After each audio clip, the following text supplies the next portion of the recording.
اللہ تمہاری اولاد کے بارے میں تم کو ارشاد فرماتا ہے کہ ایک لڑکے کا حصہ 2 لڑکیوں کے حصے کے برابر ہے، اور اگر اولاد میت صرف لڑکیاں ہی ہوں یعنی 2 یا 2 سے زیادہ تو کل ترکے میں ان کا 2/3، اور اگر صرف ایک لڑکی ہو تو اس کا حصہ نصف، اور میت کے ماں باپ کا یعنی دونوں میں سے ہر ایک کا ترکے میں 6واں حصہ، بشرطے کہ میت کے اولاد ہو، اور اگر اولاد نہ ہو اور صرف ماں باپ ہی اس کے وارث ہوں تو 1/3 ماں کا حصہ، اور اگر میت کے بھائی بھی ہوں تو ماں کا 6واں حصہ،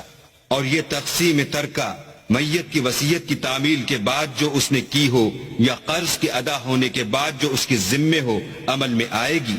تم کو معلوم نہیں کہ تمہارے باپ دادوں اور بیٹوں پوتوں میں سے فائدے کے لحاظ سے کون تم سے زیادہ قریب ہے؟ یہ حصے اللہ کے مقرر کیے ہوئے ہیں، اور اللہ سب کچھ جاننے والا اور حکمت والا ہے۔